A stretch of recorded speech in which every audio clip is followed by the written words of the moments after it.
है ना कल कोई है, तेरे यार दा ता कोई कंपटीशन नहीं। ओ मेरी जान ना हो परेशान, झूठ बोलने दा कोई रीजन नहीं। ना आज कोई है ना कल कोई है, तेरे यार दा ता कोई कंपटीशन नहीं, कंपटीशन नहीं। Sunday ain't no competition. Came from the bottom and we winning. Competition नहीं। Sunday ain't no competition. हाँ कुड़ियां कहतियां रोमियो दी, रोमियो दे कोल गड्डी काले रंग दी। रोमियो दे टब च बंदूक हुंदी ऐ, ताही लल्ली छल्ली नहीं ओ मूरे खंगदी। ओ कुड़ियां कहतियां रोमियो दी, रोमियो दे कोल गड्डी काले रंग दी।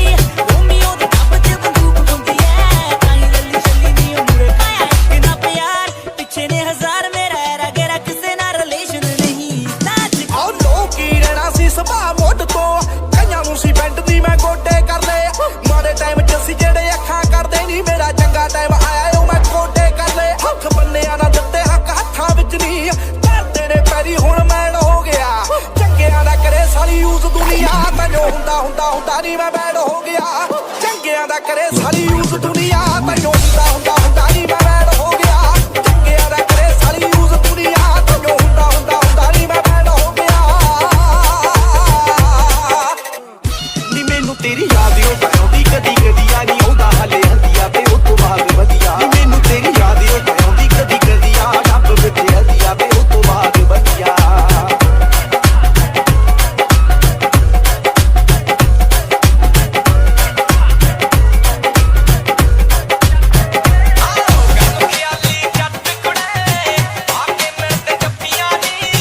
ਮੈਨੂੰ ਲੱਗੇ ਜਮਾ ਖੰਡ ਵਰਗਾ ਲੋਕ ਮੈਨੂੰ ਆਖਦੇ ਕਿ ਰੁੱਖਾ ਬੜਾ ਏ ਆ ਮੇਰੇ ਉੱਤੇ ਆਉਂਦਾ ਬੜਾ ਲਾੜ ਜੱਟ ਨੂੰ ਦੁਨੀਆ ਤੇ ਕਰਦਾ ਤਾਂ ਗੁੱਸਾ ਬੜਾ ਏ ਜੱਟਾਂ ਤੈਥੋਂ ਖਾਂਦੇ ਇੰਨੀ ਖਾਰ ਕਾਸੋਂ ਦੱਸ ਤੂੰ ਕਾਹਤੋਂ ਗੁੱਸੇ ਨਾਲ ਲਾਲ ਹੁੰਨੀ ਐ ਰੱਖੇ ਵੇਲੇ ਟਾਈਮ ਕੱਢ ਕੇ ਟਾਈਮ ਲਾ ਕੇ ਜਿੱਤੇ ਨੂੰ ਤਿਆਰ ਹੁੰਨੀ ਐ ਨੀ ਕੋੜਾ ਕੋੜਾ ਵੇਖਦੇ ਨੇ ਖੈਰੀ ਜੱਟ ਨੂੰ ਮਿੱਠੀਏ ਜਦੋਂ ਤੂੰ ਮੇਰੇ ਨਾਲ ਹੁੰਨੀ ਐ ਰੱਖੇ ਵੇਲੇ ਟਾਈਮ ਕੱਢ ਕੇ ਟਾਪ ਸਰਦਾਰਾਂ ਵਿੱਚ ਬਾਪੂ ਦਾ ਏ ਨਾ ਪੁੱਤ ਹੋਇਆ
ਲੰਗਣੀ ਆ ਕੋਕੇ ਵਿੱਚ ਨੱਕ ਚੜਵਾ ਦੇਵੇ ਜਿੱਤੀ ਵੀ ਕਸੂਰੀ ਪੈਰੀ ਪਾ ਦੇਵੇ ਮੱਝਾਂ ਜਾ ਕੱਟੀ ਨੂੰ ਹੈ ਵੀ ਜੇ ਦੁਪੱਟੇ ਨਾਲ ਚੱਟਣਾ ਉਹ ਇੱਕ ਲੈ ਦੇਵੇ ਸ਼ਰਾਰਾ ਕੱਟੀ ਨੂੰ ਕਹਿੰਦੇ ਸੂਟ ਨੱਚਦੇ ਆ ਸੋਹਣੀਏ ਤੈਨੂੰ ਨੱਚਦੇ ਆ ਨਾਲ ਪੱਤੀ ਨੂੰ ਇਹ ਹੈ ਵੀ ਜੇ ਦੁਪੱਟੇ ਨਾਲ ਚੱਟਣਾ ਇੱਕ ਲੈ ਦੇ ਤੂੰ ਸ਼ਰਾਰਾ ਚੱਟੀ ਨੂੰ ਉਹ ਇਹ ਜੇ ਪੂਰੀ ਸਰਦਾਰੀ ਸੋਹਣੀਏ ਅੱਬਰੂ ਦੇਖ ਚੜੇ ਖਾਰੀ ਸੋਹਣੀਏ ਐਦਾ ਤੋਂ ਕੁੜਤਾ ਪਜਾਮਾ ਕਾਲਾ ਨੀ ਦੂਜਾ ਟੋਕ ਘੋੜੇ ਦੀ ਸਵਾਰੀ ਸੋਹਣੀਏ ਲੱਡਰ ਦਾ ਗੇੜਾ ਵੀ ਲਵਾ ਦੂਗਾ ਸਾਊਥ ਨਾਲ ਸੋਵੀ ਕਰਾ ਦੂਗਾ ਤੇਰੇ ਕੋਈ ਨੂਰ ਤਰੂ ਗੋਰੀਏ ਤੇਰੇ ਫੈਸ਼ਨ ਟ੍ਰੈਂਡਿੰਗਾਂ ਚ ਰਹਿਣਗੇ ਜੱਟ ਹੀਰਿਆਂ ਚ ਵੜੂ ਗੋਰੀਏ ਆਹ ਚੱਕਵਾ ਸਟਾਈਲ ਤੇਰਾ ਚੱਕਵੇ ਮੈਂ ਤੇ ਤੇਰੇ ਨਾਲ ਕਰੂ ਸੋਹਣਿਆ ਤੇਰੇ ਫੈਸ਼ਨ ले नस के किसे बतिया बतारू हंस हंस के मन कर तारी कट ले नस के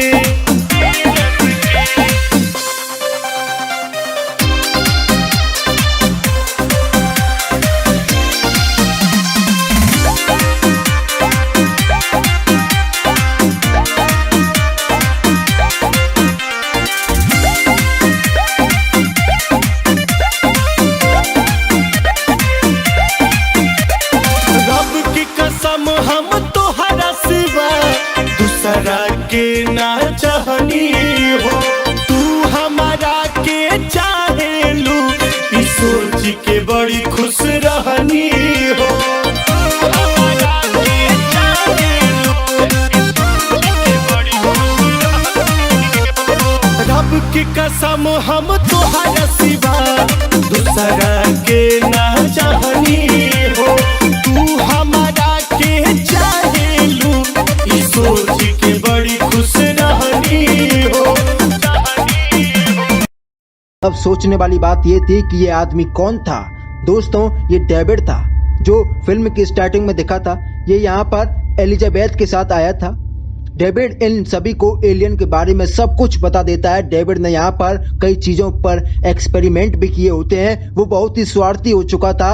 हमें यहाँ पर पता चलता है कि वो जब यहाँ पर आया था तो यहाँ पर कई सारे लोग रहते थे, लेकिन डेविड ने उन सभी को मार दिया था, यानी कि मौत की नींद सुला दिया था, क्योंकि डेविड ने उन सभी पर एक्सपेरिमेंट किए थे।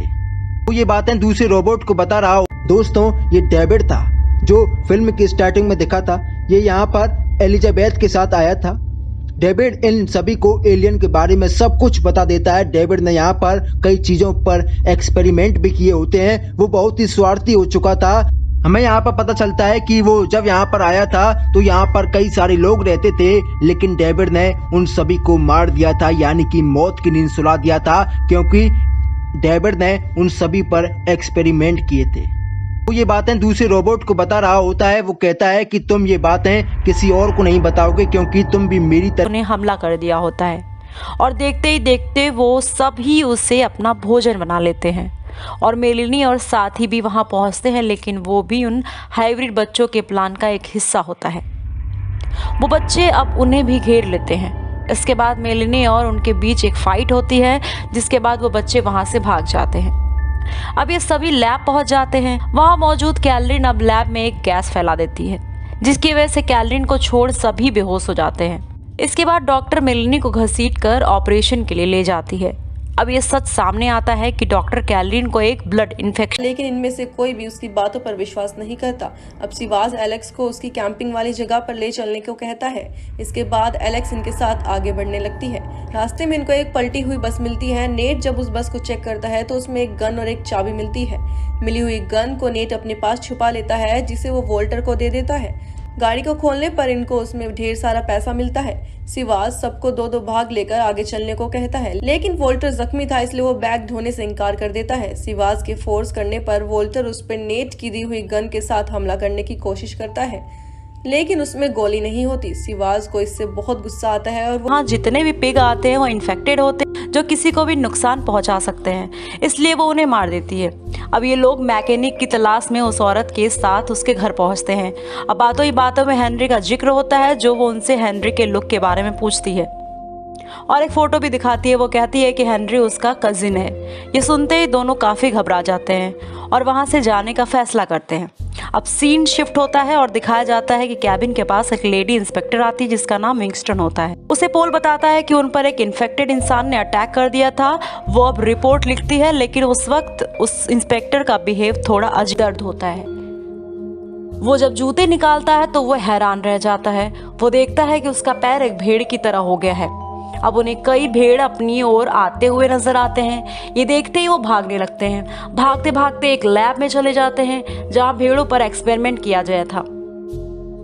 वहाँ उन्हें बिना खाल की एक भेड़ नजर आती है जिस पर एक्सपेरिमेंट किया जा रहा था। इसी बीच एक साइंटिस्ट वहाँ आ जाती है। वो उनसे पूछती है कि आप लोग यहाँ क्या कर रहे हो, और काफी गुस्सा करने लगती है। और एंगर भी वहीं होता है। हेनरी उससे इसके बारे में पूछता है तो वो कहता है कि मैंने इसके मूवी के बजट के बारे में कुछ गोलमाल है। इसी बीच हमें एक और पास्ट का सीन दिखाया जाता है जहां पर हम देख पाते हैं कि अनामिका अपनी लाइफ अपनी मर्जी से नहीं बल्कि अपनी मां की मर्जी से जी रही है, और उसे ये पता चलता है कि उसके पति और उसकी मां ने बैंक अकाउंट के सारे पैसे निकाल लिए हैं। ये बात जानकर वो अपने प्रेमी के पास चली जाती है और उससे कहती है कि आई एम विद यू, यानी कि मैं तुम्हारे साथ हूँ, और फिर आगे कहती है कि मैं तुम्हारे साथ लंदन जाने के लिए तैयार हूँ। जिसके बाद अनामिका अपने घर पर आती है तो हम देख पाते हैं कि उसका पति कोई कांटेक्ट नहीं हो पाता है। अब डिलन यही सोच रहा था कि ये सब थ्रेडियस की गेम है, क्योंकि सारे हॉर्समैन्स ने मिलकर उसको अरेस्ट कराया था।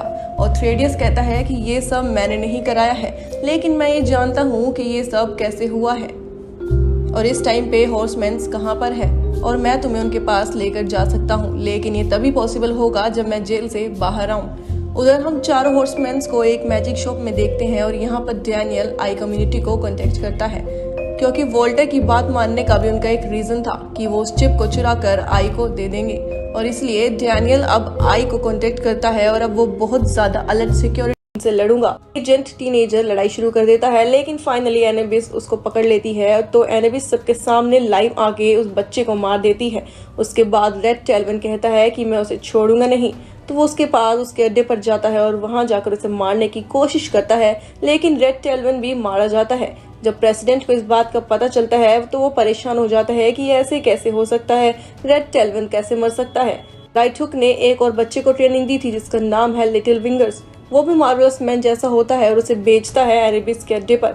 वहां जाकर वो तबाही मचा देता है और सबको मार देता है। नाइट हुक कोटेक्स से कहता नजर आता है जिसके पास कई भेड़ें होती हैं। उसे अचानक भेड़ों की आवाज आने लगती है जो बेहद डरी हुई मालूम होती हैं। इस बीच कोई चीज जमीन के अंदर से ही फ्रेड को नीचे की ओर खींचने लगती है। इसके बाद सभी भेड़ भी मारी जाती हैं। अब वहाँ मैकी और अर्ल आते हैं। वो इस भयानक नज़ारे को देखकर बेहद घबरा जाते हैं। वो लोग फ्रेड को ढूंढने लगते हैं। फिर उन्हें जमीन पर उसकी कैप दिखाई देने लगती है। वो उसको उठाते ही वहां से 4 कदम की दूरी पर हट जाते हैं। दरअसल हैट के नीचे फ्रेड का कटा हुआ सिर होता है। ये देखने के बाद दोनों वहां से भाग खड़े ऑफ करने के लिए बोलता है, जिसके बाद सभी लाइट्स को बुझा दिया जाता है। अब उसकी बॉडी का चेकअप होता है तो पता चलता है कि वो बिल्कुल नॉर्मल इंसान की तरह ही काम कर रहा है। इसी तरह 3 दिन गुजर जाते हैं। अब उसे वापस विजिबल होने के लिए एंटीडोज को इंजेक्ट किया जाना होता है। इंजेक्ट करने के बाद उसके शरीर में तेज दर्द होने लगता है। इसके साथ ही वो विजिबल भी नहीं हो पाता है। उसे अब ऐसा लगता है कि वो मरने वाला है। उसकी हालत काफी खराब होने लगती है। इसे देख उसके सहयोगी उसे एक मास्क लेप लगा देते हैं। अब धीरे धीरे वो मेंटली डिस्टर्ब भी होने लगा था। इसे लेकर काफी परेशान भी था। जिंदा बच पाती है उस लड़की का नाम होता है सैली। उस लड़की ने पुलिस को अपना बयान दर्ज कराया था, जिसके बाद उसने इस बारे में किसी को भी नहीं बताया, यानी कि इस बारे में उसने कभी भी डिस्कस नहीं किया, क्योंकि दोस्तों ये बहुत ही भयावह कांड था। दोस्तों उस बयान में उसने एक खूनी का जिक्र किया था। खूनी ने चमड़े का मास्क पहना हुआ था, इसलिए वो उसका असली चेहरा देख नहीं पाई थी।